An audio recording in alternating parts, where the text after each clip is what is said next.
Salve, salve, galera! Muito boa tarde a todos! Nós estamos hoje, no dia 19 de maio, segunda-feira, no Esporte Cultura de hoje. O Paysandu empata mais uma na Série B e segue sem vitórias na competição. Nós estamos fazendo de tudo, né, para que a gente possa encontrar o time, passar confiança, não perder confiança. Remo sofre empate no final do jogo e sai na bronca com a arbitragem. São coisas que a gente não entende que acontecem no futebol brasileiro. E o início da Liga dos Quartéis em 2025. Profissional, tem um cara que chuta também, chuta errado, bate errado, vai ter nego que vai perder gol embaixo da trave, vai ter gol bonito. Isso e muito mais agora no Esporte Cultura. Sejam todos muito bem-vindos a mais uma edição do Esporte Cultura. Lembrando, como sempre, participe do programa conosco aqui, ó, no nosso número de WhatsApp, que eu acabei de ver a data, o dia. Interaja conosco, mande sua mensagem para participar do programa com a gente, beleza? Hoje, Esporte Cultura com Marquinho Belém. Boa tarde, Marquinho. Boa tarde, Matheus. Boa tarde, Valmir. Boa tarde a todos. À disposição. E Valmir Rodrigues. Boa tarde, Valmir. Estamos juntos aqui na dobradinha com Marquinho Belém. A responsabilidade é grande. Exatamente. A gente começa o programa de hoje falando sobre o Paysandu, que empatou contra o Goiás e segue sem vitórias na Série B do Campeonato Brasileiro. E o treinador Luizinho Lopes falou um pouco sobre o jogo contra a equipe goiana. Vamos ouvir. Da metade para o final a gente conseguiu baixar eles, né? E poderíamos ali ter saído com gol. O goleiro deles é um goleiro impressionante, né? Nas nossas melhores tomadas de decisões ainda tinha ali um goleiro muito acima da média da divisão. Infelizmente nós não conseguimos vencer, mas nós jogamos hoje, cara, contra o líder do campeonato. O último jogo foi contra o América, que não perdeu um ano fora de casa. Antes desse, contra o Remo, que está no G4. Ou seja, pegamos só grandes adversários, fizemos bons jogos, mas infelizmente não conseguimos a tão sonhada vitória. 4 empates e 4 derrotas do Paysandu na Série B do Campeonato Brasileiro. Marquinhos, foi outro jogo que dá para dizer que foi um pouco do que o Paysandu tem sido na Série B. Um time que até cria oportunidades, tem as chances no jogo, mas tem ineficiência na hora de finalizar o gol? Pois é, né? Já deve estar sendo repetitivo, né? Essa coletiva do Lizinho. Fica até repetitivo para a gente, porque o Paysandu, ele é isso. Né? O Paysandu, ele tem um volume de jogo, né? Um time que agride, um time que a gente vê colocando muita velocidade na transição, cria as oportunidades, mas aí peca na tomada de decisão, peca na finalização. E aí isso vai trazendo, né, uma carga, né, muito pesada emocionalmente para a equipe, que aí já começa a sentir todo esse impacto que é não estar vencendo as partidas e estar criando as partidas. Né? Então, são situações que fogem do controle, vamos dizer assim, do Luizinho, porque quem resolve dentro de campo são jogadores. E ali está tendo essas falhas, entendeu? Justamente naquele penúltimo passe, naquele ali de você colocar a bola para dentro, e quando vai no gol, aí você tem um Tadeu, como o próprio Luizinho colocou. Enfim, é passar por todas essas dificuldades aí, é melhorar nesse fundamento para que o Paysandu ele possa conseguir essa vitória o mais breve possível. O Paysandu jogou bem para você, Valmir? Foi um jogo que o Paysandu pelo menos foi superior ao Goiás, embora não tenha conseguido marcar os gols e sair vencedor? Tem sido assim a maioria dos jogos do Paysandu. Agora tem uma coisa que o torcedor não vai entender, já não está entendendo. A maioria não está entendendo. É que o Paysandu agora, embora, além de não conseguir essa primeira vitória, que isso pesa, né, isso psicologicamente abala, os jogadores já entram com aquela fadiga emocional, vamos dizer assim, o time está jogando no limite físico e mental. E toda a entrega que foi dada ontem no jogo contra o Goiás é de se destacar. Todos os jogadores deram o máximo, o próprio Luizinho Lopes falou, destacou isso aí. É um grupo, um time que está procurando fazer o que pode, mas você vê, já vai viajar para a Bahia com um grupo diminuto. Ele entrou em campo ontem com alguns jogadores fadigados, como é o caso do Rossi, que tem se desdobrado, o próprio Nicolas pede para sair. Aí ele olha para o banco, tem poucos jogadores para compor. O Novilho, que encaixou na zaga, está machucado, ainda não voltou, já recebeu alta, mas não pode vir para a zaga. Então, o Paysandu, além de não conseguir a vitória, é preciso que o torcedor olhe esses fatores. Esses fragmentos fazem grande diferença nesse momento. Inclusive, o técnico Luizinho Lopes falou sobre esse desgaste e o sacrifício que o time tem feito para conseguir essa primeira vitória na competição. Vamos ouvir. Nós estamos fazendo de tudo, né, para que a gente possa encontrar o time, passar confiança, não perder confiança, cobrar quando tem que cobrar. E é isso, cara. É uma busca incessante para que a gente encontre assim, as vitórias. Eu já vivenciei muitas experiências de você vencer muitos jogos jogando mal e agora a gente está jogando bem diversas vezes sem vencer. Paysandu que, assim como o Amazonas, não conseguiu vencer ainda na Série B do Campeonato Brasileiro, e no meio desses 11 jogos que o Paysandu disputou de abril para cá, o Paysandu ganhou só o Remo na final do Campeonato Paraense, mas acabou perdendo nas disputas por pênalti. Marquinhos, levando em consideração o desempenho que o Paysandu tem tido na Série B, os 8 jogos que o Paysandu disputou na competição, dá para dizer que o que o Paysandu apresentou corresponde à posição que ele ocupa na tabela? Não, não corresponde, né? Eu acho que teve vários jogos, Matheus, que o Paysandu ele merecia sair vencedor por tudo aquilo que fez, pelo desempenho, pelas oportunidades. Agora, futebol é bola na rede.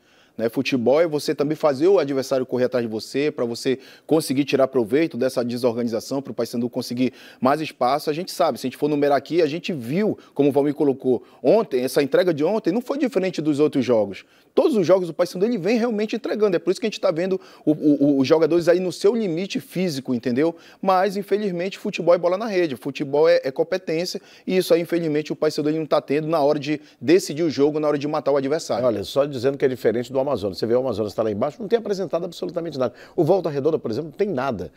O Paysandu está no meio de um negócio ali que não é o lugar dele. Ele precisa melhorar. Eu estou me lembrando do Fortaleza de 2 anos atrás, na Série A do Brasileiro, que ficou muitas rodadas ali embaixo e ocupado com outras competições. Na hora que ele focou no Campeonato Brasileiro, ele subiu, foi embora, ganhou vaga de Libertadores ou Sul-Americana, se eu não me engano, e era um time competitivo. Então, acho que o Paysandu ainda tem esse fôlego para respirar e sair dali.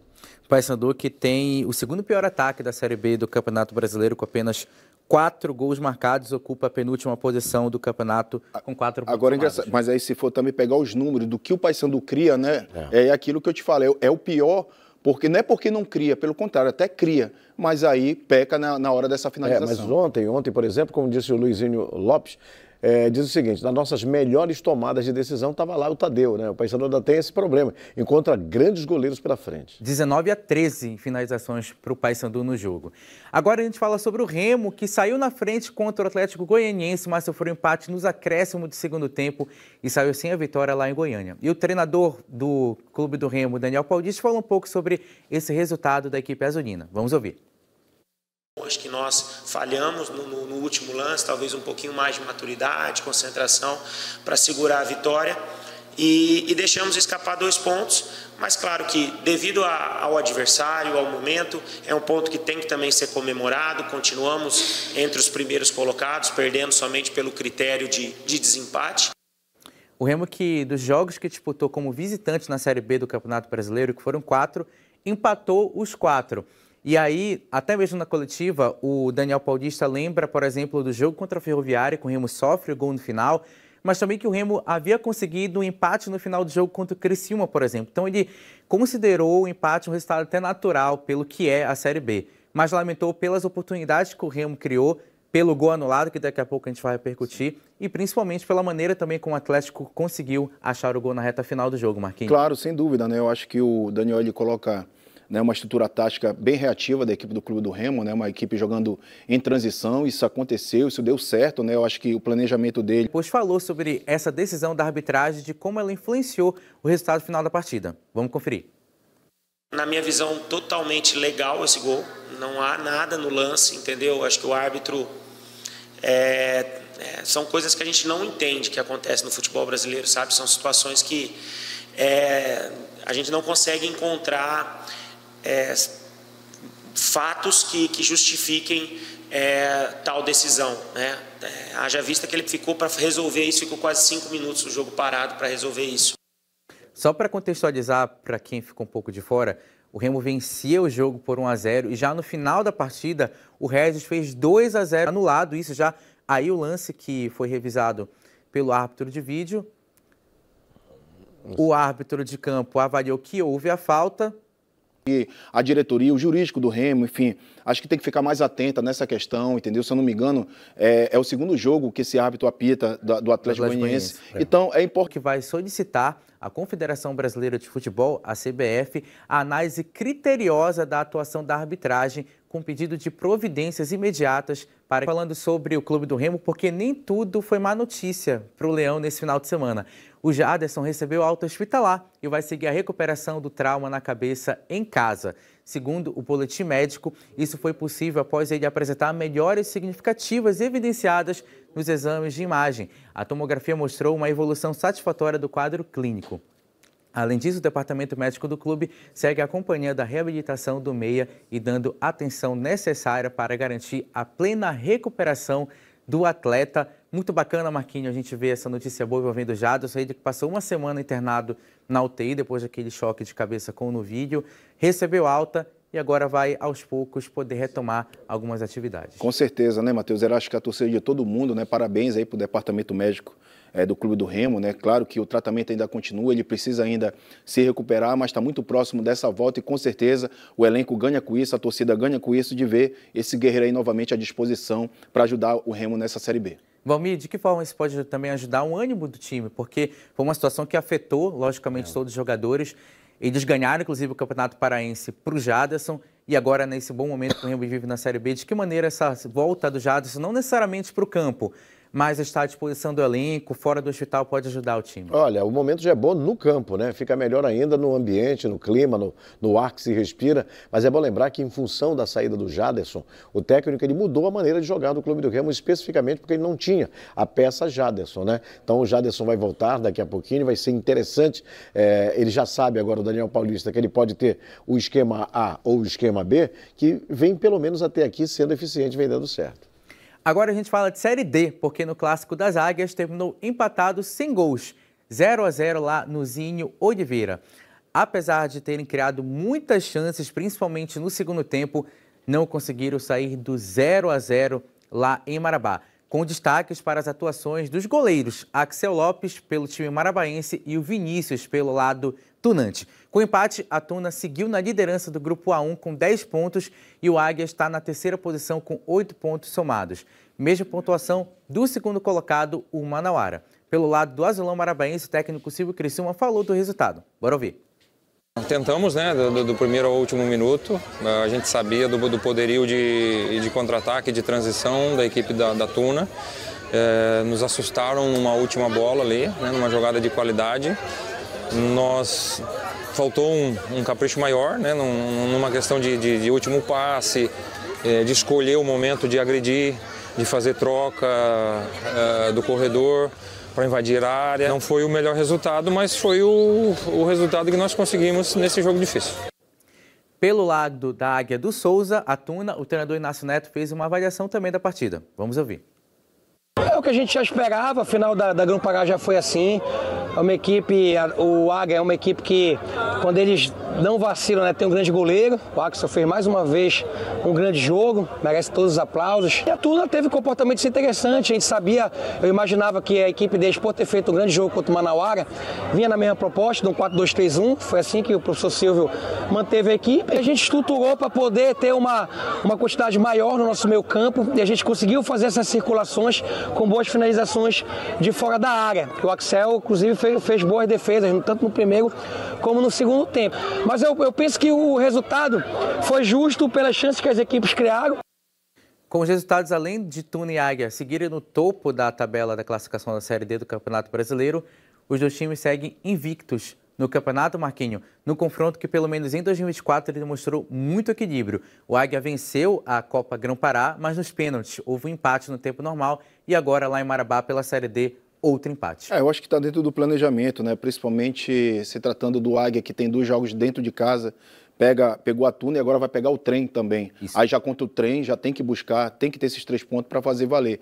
Mas assim, a gente conversando em off aqui, Ivomir, apesar das oportunidades, mas assim, em termos de coletivo das duas equipes, deixaram muito a desejar. Muita ligação direta, muitas jogadas individuais, por isso que a gente viu ainda algumas finalizações, mas eu acho que ver um pouco mais esse tipo do coletivo, né, Ivomir? Essa construção, essa organização, acho que faltou muito. Mas acho que foi um ótimo resultado para a Tuna, que está ali na cabeça, está liderando a sua chave, é fora de casa, é um clássico, é muito importante, mas é bom a gente também melhorar essa parte de organização, essa parte da construção, para a gente ver essa facilidade e aumentar mais o repertório de criatividade de ambas as equipes. As equipes se respeitaram demais. Eu vi 70%, 80% do jogo. E assim, claro que tem que respeitar, mas as duas equipes tinham condições de ter jogadores, não só coletivamente, mas individualmente, de tentar fazer algo mais diferente. Infelizmente, eles ficaram devendo, mas foi um placar até amigável para 2 equipes aqui do estado do Pará, né? A Tuna aí na liderança, o Águia também na tabela de classificação, está entre os 4 que vão classificar,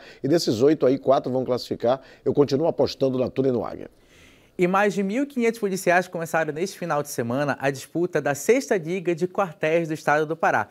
A competição é considerada pela organização a maior do mundo no gênero. E claro que a equipe do Esporte Cultura foi conferir de perto a abertura da competição. Vamos acompanhar.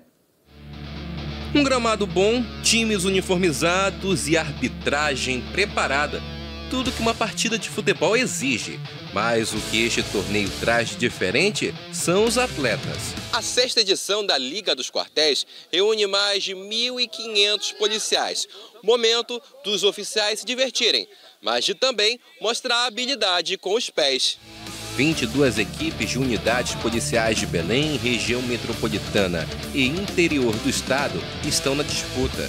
Todos em busca do mesmo objetivo, a taça de campeão da Liga dos Quartéis. Para mim e para todos os policiais militares que têm esse prazer de disputar a Liga dos Quartéis, é muito gratificante. É um momento de lazer, é um momento de confraternização. Haja visto que a gente tem um trabalho, vamos dizer assim, disciplinador nas ruas, né? E aqui é o nosso momento de confraternizar. Eu acredito que seja aquele refúgio para quem tem uma escala de serviço que está ali combatendo a criminalidade, e esse é o momento da gente se divertir, a gente preza pela diversão. A expectativa por parte da organização é que a disputa seja bem acirrada. A gente vai ter tudo que tem dentro do futebol, né, do profissional. Tem um cara que chuta também, chuta errado, bate errado, vai ter nego que vai perder gol embaixo da trave, vai ter gol bonito.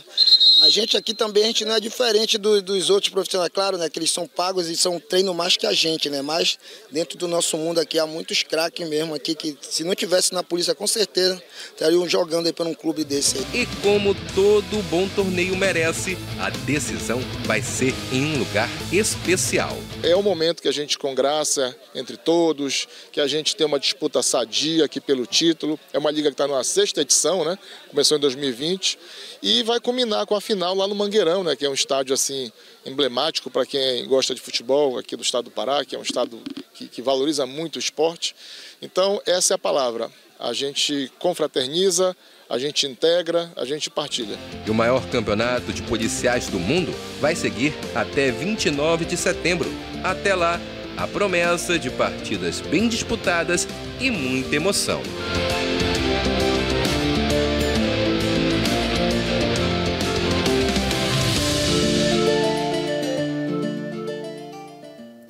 Boa sorte a todos que vão disputar o campeonato. Final de primeiro tempo aqui no Esporte Cultura. Na volta a gente fala de Repá ainda e também de outros jogos da Série B do Campeonato Brasileiro. Fica com a gente.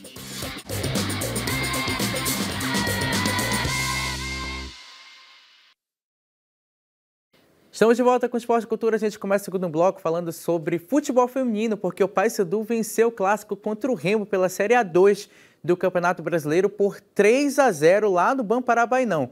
Os gols da vitória bicolor foram marcados por Irley, Rayane e Stephanie. E essa foi a primeira vitória do Paysandu na competição. Com o resultado, o Papão subiu para a 6ª colocação do grupo, somando 4 pontos em 4 jogos. Já o Remo caiu para a última posição com apenas 1 ponto conquistado, também em 4 partidas, e segue sem vencer na 2ª divisão do Campeonato Brasileiro. Vitória importante para o Paysandu, Valmir, como já foi destacado anteriormente, a primeira na Série B, na Série A2 do Campeonato Brasileiro, no clássico contra o Remo. O primeiro clássico entre os dois disputados na história, na 2ª divisão. E justamente num clássico, né? Talvez não sugerisse um placar elástico aí de 3-0, né? Porque não deixa de ser uma goleada, o jogo é dentro do Bainão. Esperava mais equilíbrio aí nesse placar, mas desde o primeiro tempo o Paysandu já mostrava que era superior. E também no segundo tempo ele apenas consolidou. O Remo vai ter que ficar aí vai ficar de olho na tabela, que vai precisar melhorar muito para chegar mais em cima. E como é as coisas, né? O jogo começa debaixo de um sol escaldante, quente, aí vem a chuva, muda totalmente o cenário. Parou por conta da chuva e tudo, mas mesmo assim o Paysandu não tomou conhecimento do adversário, mesmo fora de casa, dentro da casa do adversário, conseguiu aí essa goleada. Agora a gente fala sobre a Série B, dos jogos que influenciaram diretamente a dupla Repá na tabela da competição. O Vila Nova venceu o Atlético Paranaense por 2-1 e passou o Remo na 2ª posição da tabela de classificação. Agora, preste atenção, a vitória aí do Vila Nova contra o Atlético Paranaense. O Remo começou a rodada em 2º, estava em primeiro até o gol do Atlético Goianiense e caiu para a 3ª posição por causa da vitória do Vila Nova.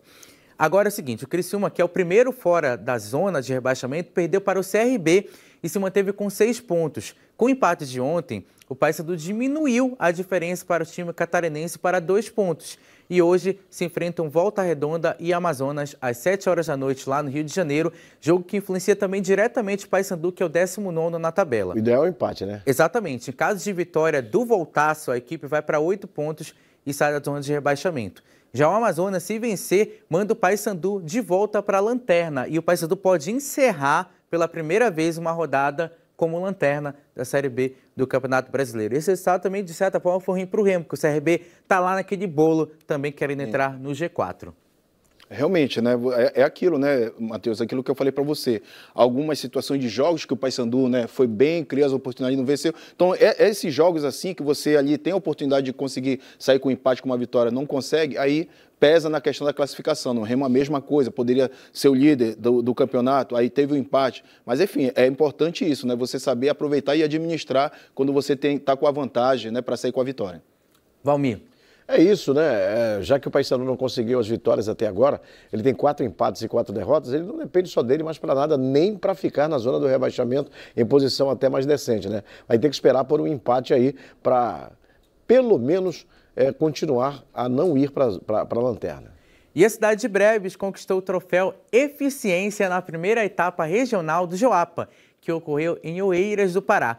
O município garantiu o título ao conquistar a maior pontuação dos jogos, com 56 pontos, com destaques nas modalidades futsal, handebol, voleibol e tênis de mesa.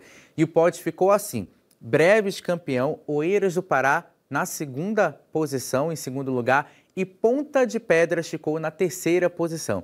E a diretora técnica da CEL, Gisele Almeida, fez um balanço dessa etapa Marajó. Vamos ouvir. Estamos aqui em Oeiras, encerrando a primeira regional do 14º Jogos Abertos do Estado do Pará. Foi um momento muito bacana, de confraternização de várias cidades aqui no Marajó.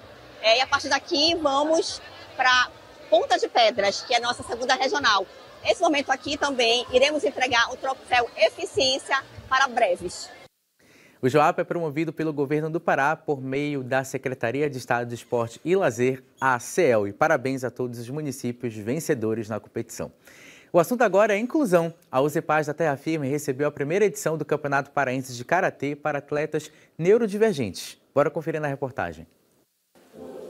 Foi com disciplina, concentração e muita emoção que atletas neurodivergentes deram um verdadeiro show no tatame. O primeiro campeonato paraense de karatê exclusivo para esse público marcou um momento histórico no esporte paraense.